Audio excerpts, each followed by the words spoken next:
शुरुआत कर रहे हैं हम लोग दैनिक जीवन में रसायन चैप्टर के लेक्चर नंबर 7 का, जिसमें आज हम लोग ये इस चैप्टर का लास्ट पार्ट है। इसमें आज हम लोग पढ़ेंगे किसके बारे में, शोधन अभिकर्मक के बारे में। इससे पहले जो क्लास हुआ था उसमें हम लोगों ने पढ़ा था विभिन्न औषधियों के बारे में, कि कितने प्रकार का औषधि रहता है, इसको किस प्रकार से वर्गीकृत किया गया है, ध्यान से समझना, इसका क्रियाविधि क्या है, और अलग अलग ग्रुप पढ़े थे। उसके बाद उनका उदाहरण देखे थे। उसके बाद जो पार्ट हुआ था उसमें हम लोग खाद्य पदार्थों के परिरक्षण के बारे में बात किए थे, कृत्रिम मधुरक के बारे में बात किए थे, ठीक है, प्रति ऑक्सीकारक किसे कहते हैं, इन सब टॉपिक को कवर कर लिए थे। आज हमारा दैनिक जीवन में रसायन का लास्ट पार्ट है। इसमें हम लोग मेनली 2 प्रकार के शोधन अभिकर्मक के बारे में पढ़ेंगे। शोधन अभिकर्मक मतलब जो साफ सफाई करने में मदद करता है, जैसे कपड़ा है, ठीक है, तो कपड़ा को धोना है तो 2 चीज यूज होता है, एक तो डिटर्जेंट का यूज करते हो या तो साबुन का करते हो, ठीक है ना, निरमा, हाँ वॉशिंग पाउडर निरमा, ठीक है, तो निरमा, सर्फ एक्सल जो भी है, ठीक है, वो डिटर्जेंट है, ठीक है, और एक आता है तुम्हारा क्या, साबुन, ठीक है ना, साबुन का यूज होता है। नॉर्मली ध्यान से समझना, साबुन का हम लोग यदि यहाँ पास वर्ड यूज कर रहे हैं, साबुन वर्ड यदि यूज कर रहे हैं, तो साबुन से संदर्भ ये है नहाने वाला साबुन, ऐसा वाला टॉपिक समझो, समझ आ रहा है कि नहीं। उसका उपयोग कपड़े धोने में नहीं होता। कपड़े धोने के लिए मेनली उपयोग करते हैं किसका, डिटर्जेंट का। किसका करते हैं, डिटर्जेंट का। यहाँ तक क्लियर है कि नहीं। अरे निरमा कंपनी का नाम है यार, छोड़ो ना, चलो आगे बढ़े। क्या, तो हम लोग पढ़ रहे हैं क्या, शोधन अभिकर्मक। शोधन अभिकर्मक में 2 टॉपिक पढ़ना है, एक तो पढ़ना है साबुन और दूसरा पढ़ना है अपमार्जक। क्या पढ़ना है, अपमार्जक, ठीक है, एक तो पढ़ना है हमको साबुन और दूसरा पढ़ना है अपमार्जक। तो सबसे पहले बात करते हैं साबुन का, ठीक है, किसका बात करेंगे, साबुन। तो साबुन के बारे में क्या बोला जाता है, साबुन का परिभाषा तुम लोग एक बार और पढ़े हो पृष्ठ रसायन चैप्टर में, जब मैं मिसेल का संरचना बता रहा था, ठीक है। तो साबुन के बारे में क्या पढ़े थे तुम लोग, कि ये सोडियम लवण युक्त, ठीक है ना, ध्यान से समझना, क्या बोले थे, परिभाषा क्या है, ठीक है, सोडियम लवण युक्त उच्च कार्बनिक श्रृंखला होते हैं। क्लियर है कि नहीं। याद करो साबुन का फॉर्मूला C17H35COO Na था ना, Na, ठीक है ना, सोडियम रहता था यहाँ पास, या तो फिर क्या रहता था, पोटेशियम, ठीक है ना, और ये लंबा चेन रहता है किसका, कार्बन का। किसका, कार्बन का। यहाँ तक क्लियर है कि नहीं। तो क्या बोला जाता था, साबुन उच्च वसी अम्ल युक्त सोडियम या पोटेशियम के लंबी कार्बन श्रृंखला वाले यौगिक होते हैं। क्लियर है कि नहीं। तो पहले साबुन के बारे में ही पढ़ रहे हैं, सोप बोलते हैं। साबुन दीर्घ श्रृंखला वाले वसी अम्ल, दीर्घ श्रृंखला वाले वसी अम्ल, स्टेरिक अलोइक या पामेटिक अम्ल, उच्च दीर्घ श्रृंखला, देखो 17 ठो कार्बन है भाई, 1 2 3 4 ऐसे चलेगा, तो बहुत लंबा श्रृंखला है। तो या तो हम लोग स्टेरिक आलेइक लेते हैं या पामेटिक अम्ल लेते हैं। क्लियर है कि नहीं, इसका उपयोग करते हैं। और उसके साथ या तो हम लोग किसको जोड़ते हैं, सोडियम को, या तो फिर किसको जोड़ते हैं, पोटेशियम को। या तो सोडियम जोड़ेंगे या तो किसको जोड़ते हैं, पोटेशियम, ठीक है। तो हम लोग क्या बोलेंगे, ध्यान से समझना, साबुन जो रहता है, ठीक है ना, उच्च वसी अम्ल युक्त सोडियम या पोटेशियम के क्या होते हैं, लवण होते हैं। यहाँ तक क्लियर है कि नहीं। अब साबुन कैसे बनाया जाता है इसका विधि देखते हैं, ध्यान से समझना, साबुन बनाने का विधि, ध्यान दो, ठीक है, साबुन बनाने का विधि ध्यान से समझना। ये स्टेरिक अम्ल है, ठीक है, क्या है, स्टेरिक अम्ल। देखो C17H35 है, देख C17H35, क्लियर है ना, C17H35 है। स्टेरिक अम्ल का फॉर्मूला देखो ना, ग्लिसरील एस्टर भी बोलते हैं। अब उसके बाद यहाँ पर देखो, इसका क्रिया कराते हैं किसके साथ, NaOH के साथ। किसके साथ, NaOH के साथ। NaOH के साथ जब रिएक्शन होगा, ये C17H35 ऐसा है, COOCH2, COOCH2 ऐसा है, यहाँ पर CH है, सबको जोड़ दिए। ये फॉर्मूला होता है किसका, स्टेरिक अम्ल का। किसका, स्टेरिक अम्ल। साबुन बनाने का विधि साबुनीकरण बोलते हैं। क्या बोलते हैं, साबुनीकरण। साबुन कैसे बनाया जाता है, देखो स्टेरिक अम्ल का फॉर्मूला देखो, लिख देता हूँ भाई एक बार, C17H35 ऐसा है, COO, क्या बोलता हूँ मैं, C⋯O, ये COO हो गया। फिर वैसे लिखते हैं C17H35 C⋯O, ऐसा हुआ। फिर लिख दूं क्या, C17H35 C⋯O, फिर ये O, ऐसा हुआ। अब यहाँ पास ध्यान दो, यहाँ पास है CH2 CH, ये देख, फिर यहाँ पास क्या आ जाएगा, CH2। देखो कार्बन का चारों संयोजकता पूरा, इस कार्बन का चारों संयोजकता पूरा, इस कार्बन का चारों संयोजकता पूरा। किसी कोई दिक्कत है कि इसमें, नहीं। ये फॉर्मूला है किसका, स्टेरिक एसिड का। किसका, स्टेरिक एसिड का। अब इसका भी क्रिया कराता हूँ सोडियम हाइड्रोक्साइड के साथ, NaOH के साथ। किसके साथ, सोडियम हाइड्रोक्साइड के साथ। सोडियम हाइड्रोक्साइड के साथ अभिक्रिया करा रहा है, 3 NaOH है। कितना, 3 NaOH, यानी 3 OH है। कितना OH है, 3। अब हम लोग क्या करेंगे, ध्यान से समझ, 3 OH है ना, तो हम लोग क्या करेंगे, H को इधर दे देंगे, H को इधर दे देंगे और इधर क्या ला देंगे, O। क्या ला देंगे, O।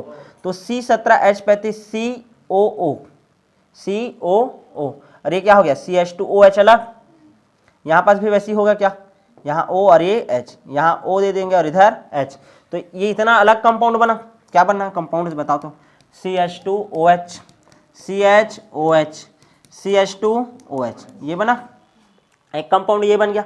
और तुमको क्या प्राप्त हुआ C17H35, C डबल देखो C17H35, C डबल O, कितना ठोक है 1 2 3, कितना है ये 3, कितना सोडियम बचा 3, ये तीनों सोडियम यहाँ ला दिए, तो देखो बन गया C17H35 COO Na, यानी कि क्लियर है कि नहीं।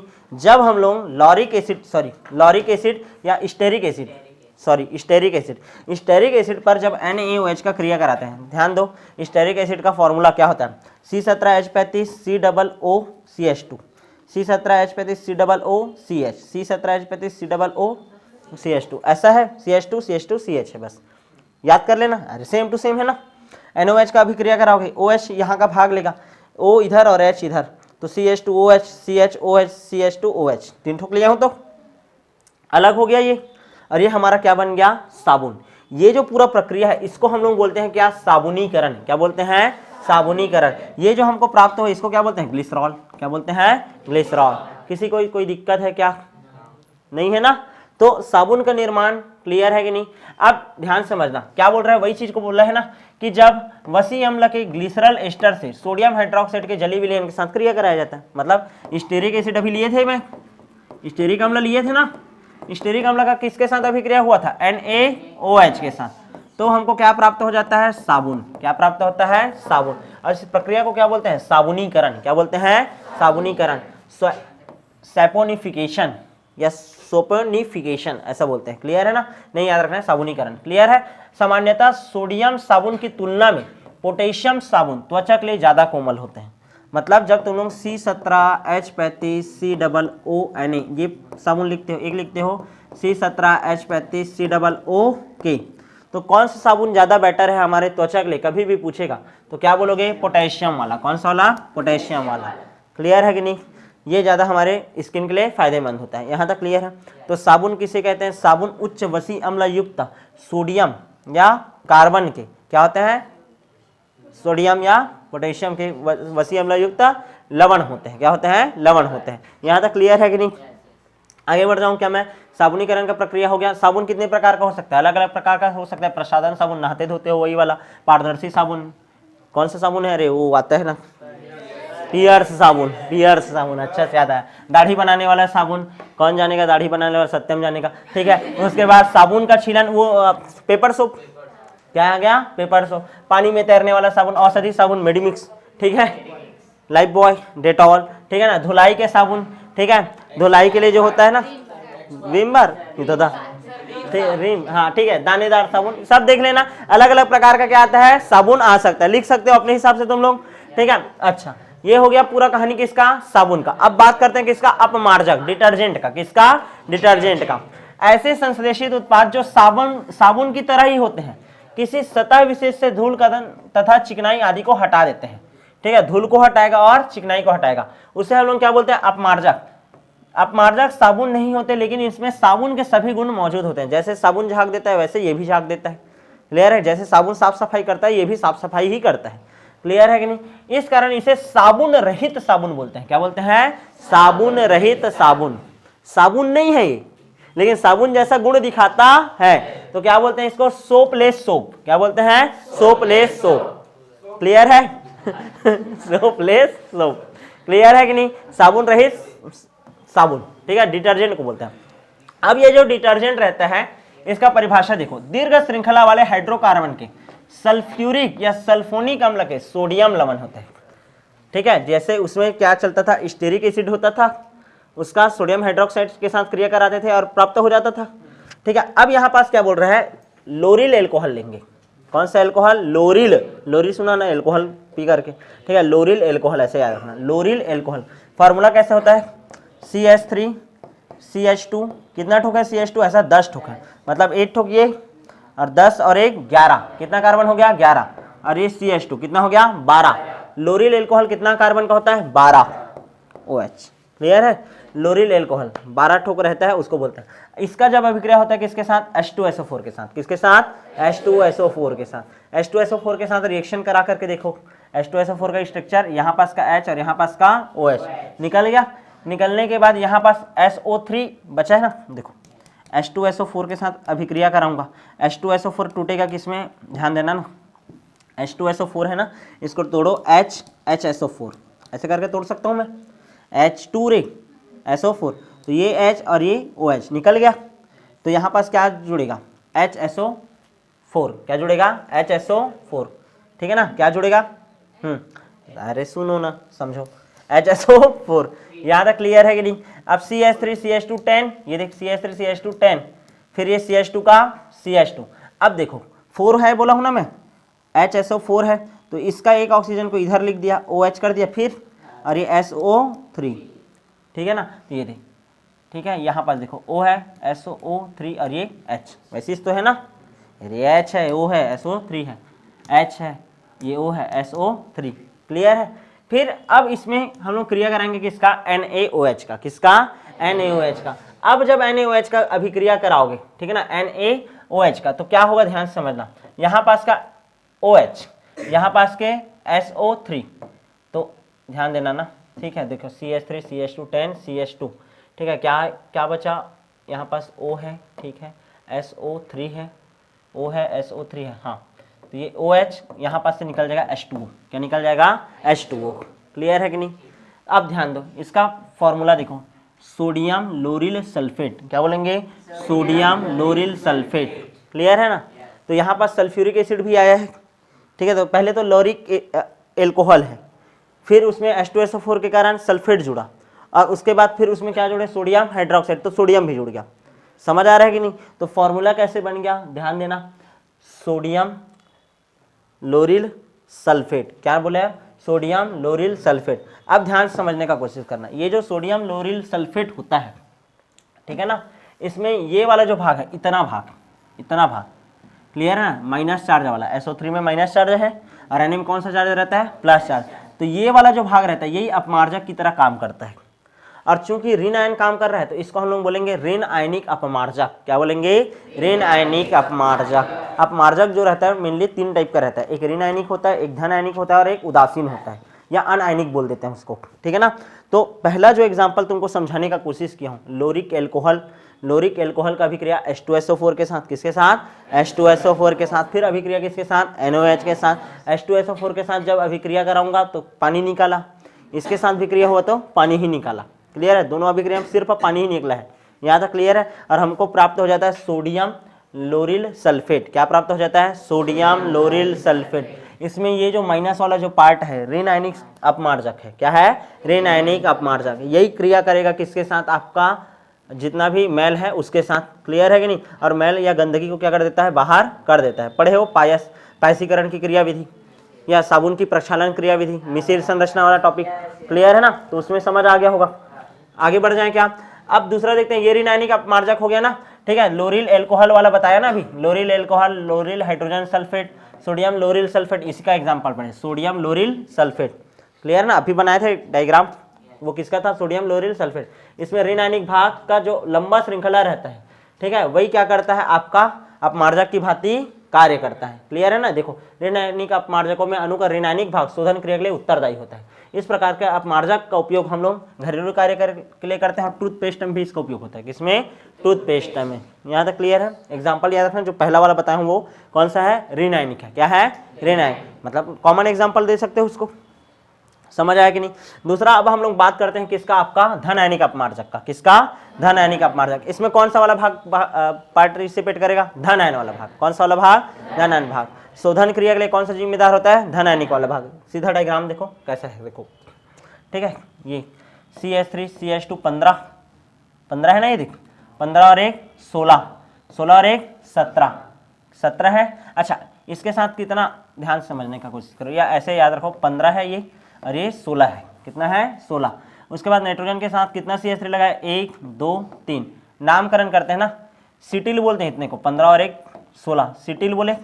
ट्राईमेथिल, क्या है, ट्राईमेथिल, नाइट्रोजन के साथ है ट्राईमेथिल अमोनियम, क्या बोले, ट्राईमेथिल अमोनियम। अरे NH3 रहा होगा, तो H को कौन कर दिया है आपका ट्रांसफर, प्रतिस्थापित कर दिया होगा CH3। कौन कर दिया होगा? CH3। तो 3 हाइड्रोजन के बदला 1 2 3 CH3 आया है ना, तो हम लोग क्या बोल दिए? ट्राईमेथिल अमोनियम। और ये ब्रोमीन है तो ब्रोमाइड। क्या बोले? ब्रोमाइड। अब ये इसमें का जो प्लस चार्ज वाला भाग है ये शोधन कार्य में भाग लेता होगा, तो ये बस याद रख लेना तुम लोग। एग्जाम्पल याद रखना सीधा।